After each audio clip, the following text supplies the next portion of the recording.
Students ਆਪਾਂ science ਦਾ 10th class ਦਾ 5th chapter ਤੱਤਾਂ ਦਾ ਆਵਰਤੀ ਵਰਗੀਕਰਨ ਕਰ ਰਹੇ ਸੀ, ਜਿਸ ਦੇ ਵਿੱਚ ਆਪਾਂ ਕੁਝ ਟੌਪਿਕਸ ਕਰ ਚੁੱਕੇ ਹਾਂ, ਜਿਵੇਂ ਕਿ ਤੱਤ ਕੀ ਹੁੰਦੇ ਹਨ। ਫਿਰ ਆਪਾਂ ਡੋਬਰਨੀਅਰ ਦੀ ਤਿੱਕੜੀ ਬਾਰੇ ਕੀਤਾ ਸੀ, ਫਿਰ ਨਿਊਲੈਂਡ ਦਾ ਅਸ਼ਟਕ ਸਿਧਾਂਤ ਅਤੇ ਫਿਰ ਮੈਂਡਲੀਵ ਦੀ ਆਵਰਤੀ ਸਾਰਣੀ ਕੀਤੀ ਸੀ। ਤਾਂ ਮੈਂਡਲੀਵ ਦੀ ਆਵਰਤੀ ਸਾਰਣੀ ਦੇ ਵਿੱਚ ਆਪਾਂ ਕੀ ਦੇਖਿਆ ਸੀ ਕਿ ਆਪਾਂ ਕਿਸੇ ਵੀ ਤੱਤ ਦਾ ਪਰਮਾਣੂ ਪੁੰਜ ਨੂੰ ਆਧਾਰ ਲੈ ਕੇ ਇਹ ਆਵਰਤੀ ਸਾਰਣੀ ਤਿਆਰ ਕੀਤੀ ਗਈ ਸੀ।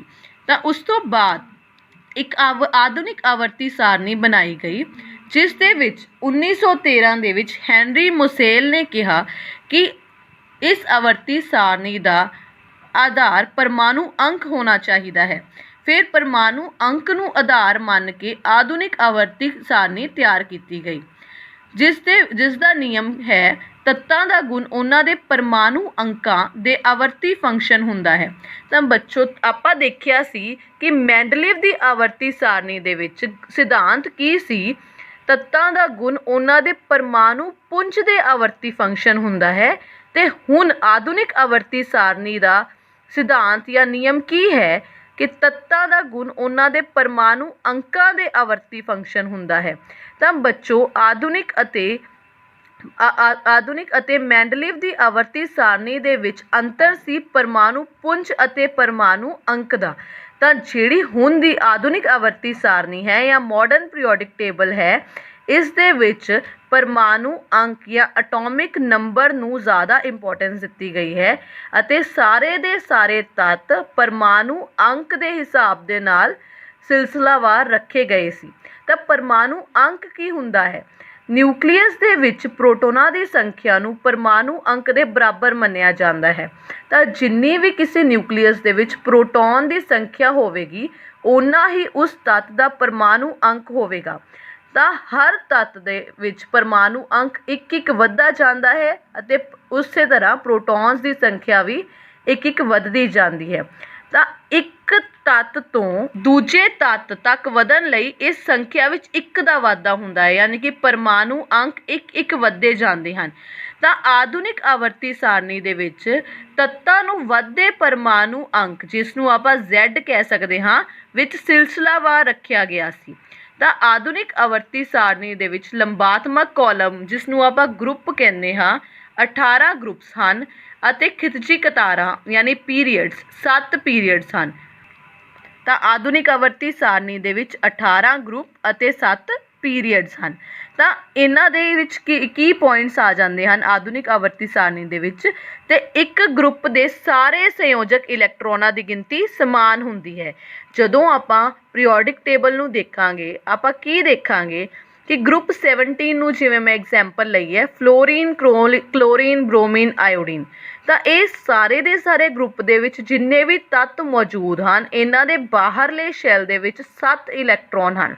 ਉਸੇ ਤਰ੍ਹਾਂ ਅਗਰ ਆਪਾਂ ਗਰੁੱਪ 1 ਲੈਂਦੇ ਹਾਂ, ਤਾਂ ਗਰੁੱਪ 1 ਦੇ ਵਿੱਚ ਸਾਰਿਆਂ ਦੇ ਜਿੰਨੇ ਵੀ ਤੱਤ ਮੌਜੂਦ ਹਨ, ਸਾਰਿਆਂ ਦੇ ਬਾਹਰਲੇ ਸ਼ੈਲ ਦੇ ਵਿੱਚ ਬਰਾਬਰ ਇਲੈਕਟ੍ਰੋਨ ਹਨ। ਗਰੁੱਪ 2 ਦੇ ਵਿੱਚ ਬਰਾਬਰ ਹਨ, ਗਰੁੱਪ 3 ਦੇ ਵਿੱਚ ਬਰਾਬਰ ਹਨ।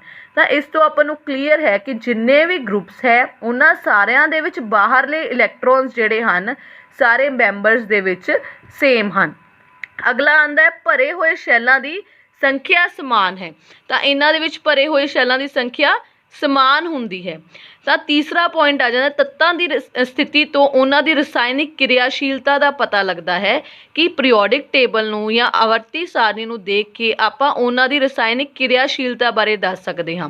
ਤਾਂ ਜਿਹੜੀ ਆਧੁਨਿਕ ਆਵਰਤੀ ਸਾਰਣੀ ਤਿਆਰ ਕੀਤੀ ਗਈ ਸੀ, ਇਸ ਦੇ ਵਿੱਚ ਗਰੁੱਪ ਦਾ ਜਿਹੜਾ ਪਹਿਲਾ ਮੈਂਬਰ ਸੀ, ਉਹ ਬਾਕੀ ਸਾਰੇ ਮੈਂਬਰਸ ਨੂੰ ਦਰਸਾਉਂਦਾ ਹੈ, ਯਾਨੀ ਕਿ ਜਿਹੜਾ ਗਰੁੱਪ ਦਾ ਪਹਿਲਾ ਮੈਂਬਰ ਸੀ, ਉਸ ਦੇ ਗੁਣ ਬਾਕੀ ਸਾਰੇ ਉਸੇ ਗਰੁੱਪ ਦੇ ਮੈਂਬਰਸ ਦੇ ਗੁਣਾਂ ਦੇ ਨਾਲ ਮਿਲਦੇ ਹਨ।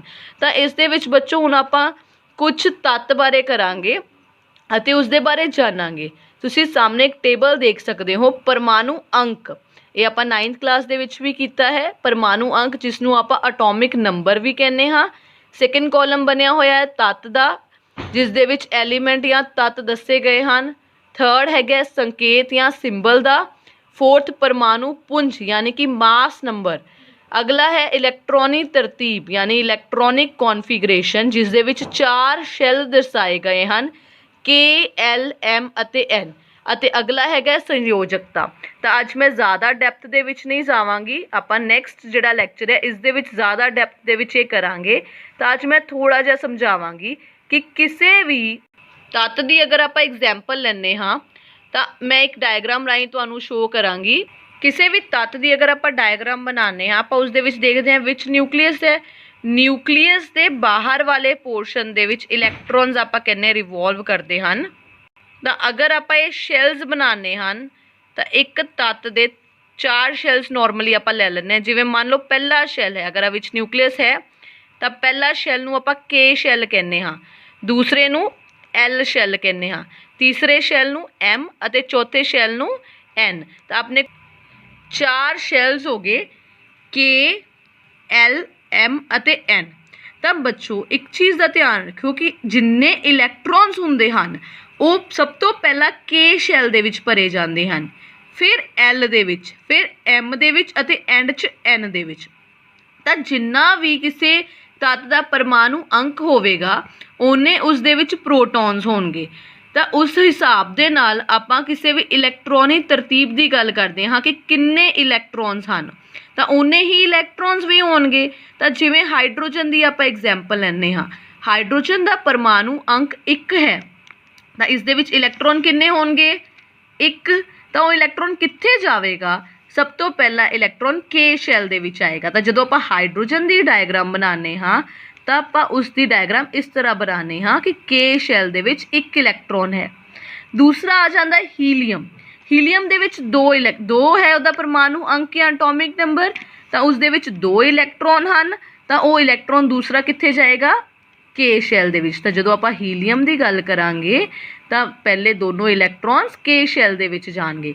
ਤਾਂ ਜਿਹੜਾ ਕੇ ਸ਼ੈਲ ਹੁੰਦਾ ਹੈ ਉਸ ਦੇ ਵਿੱਚ ਮੈਕਸਿਮਮ 2 ਇਲੈਕਟ੍ਰੋਨਸ ਜਾ ਸਕਦੇ ਹਾਂ, 2 ਤੋਂ ਵੱਧ ਇਲੈਕਟ੍ਰੋਨਸ ਕੇ ਸ਼ੈਲ ਦੇ ਵਿੱਚ ਨਹੀਂ ਜਾ ਸਕਦੇ। ਉਸ ਤੋਂ ਅਗਲਾ ਸ਼ੈਲ ਆਉਂਦਾ ਹੈ ਐਲ। ਐਲ ਦੇ ਵਿੱਚ ਮੈਕਸਿਮਮ 8 ਇਲੈਕਟ੍ਰੋਨਸ ਜਾ ਸਕਦੇ ਹੈ। ਐਮ ਦੇ ਵਿੱਚ ਵੀ 8 ਜਾ ਸਕਦੇ ਹਨ। ਤਾਂ ਅਗਲੇ ਇਸੇ ਤਰ੍ਹਾਂ ਫਿਲ ਹੁੰਦੇ ਹਨ। ਤਾਂ ਦੇਖੋ ਤੁਸੀਂ, ਹਾਈਡਰੋਜਨ ਦੇ ਵਿੱਚ 1 ਇਲੈਕਟ੍ਰੋਨ ਸੀ, ਉਹ ਕੇ ਦੇ ਵਿੱਚ ਗਿਆ। ਹੀਲੀਅਮ 'ਚ 2 ਇਲੈਕਟ੍ਰੋਨ ਸੀ, ਉਹ ਕੇ ਦੇ ਵਿੱਚ। ਹੁਣ ਮੈਂ ਤੁਹਾਨੂੰ ਕਿਹਾ ਕਿ ਕੇ ਦੇ ਵਿੱਚ ਮੈਕਸਿਮਮ 2 ਇਲੈਕਟ੍ਰੋਨਸ ਜਾ ਸਕਦੇ ਹਨ। ਤਾਂ ਲੀਥੀਅਮ ਦੇ ਵਿੱਚ 3 ਉਹਦਾ ਅਟੋਮਿਕ ਨੰਬਰ ਹੈ ਜਾਂ ਪਰਮਾਣੂ ਅੰਕ ਹੈ।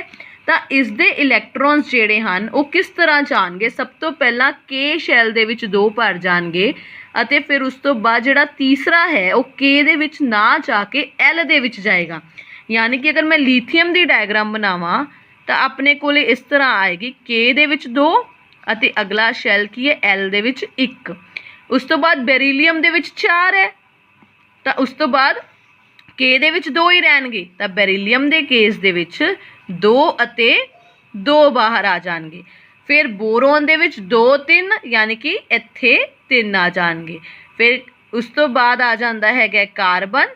ਕਾਰਬਨ ਦੇ ਵਿੱਚ 4 2 4, ਫਿਰ 2 5, ਫਿਰ 2 6, 2 7, 2 8। ਤਾਂ 2 8 ਤੱਕ ਇਸ ਤਰ੍ਹਾਂ ਫਿਲ ਹੋਏਗਾ। ਤਾਂ ਬੱਚੋ ਅੱਜ ਆਪਾਂ ਕੇ ਐਲ ਬਾਰੇ ਪੜ੍ਹਿਆ ਹੈ ਕਿ ਕੇ ਸ਼ੈਲ ਦੇ ਵਿੱਚ ਮੈਕਸਿਮਮ 2 ਇਲੈਕਟ੍ਰੋਨਸ ਅਤੇ ਐਲ ਦੇ ਵਿੱਚ ਮੈਕਸਿਮਮ 8 ਇਲੈਕਟ੍ਰੋਨਸ ਹੀ ਆਉਣਗੇ। ਤਾਂ ਆਈ ਹੋਪ ਤੁਹਾਨੂੰ ਇਹ ਚੀਜ਼ ਸਮਝ ਆ ਗਈ ਹੋਏਗੀ। ਤਾਂ ਬੱਚੋ ਇਹ ਵਾਲੀ ਤੁਸੀਂ ਵੀਡੀਓ ਦੂਸਰਿਆਂ ਨਾਲ ਵੀ ਸ਼ੇਅਰ ਕਰੋ, 10th ਕਲਾਸ ਦੇ ਸਟੂਡੈਂਟਸ ਨਾਲ, ਤਾਂ ਕਿ ਲੋਕਡਾਊਨ ਕਾਰਨ ਕਿਸੇ ਦੀ ਵੀ ਪੜ੍ਹਾਈ ਦਾ ਨੁਕਸਾਨ ਨਾ ਹੋਏ ਅਤੇ ਇਹ ਸਭ ਲਈ ਹੈਲਪਫੁਲ ਬਣੇ।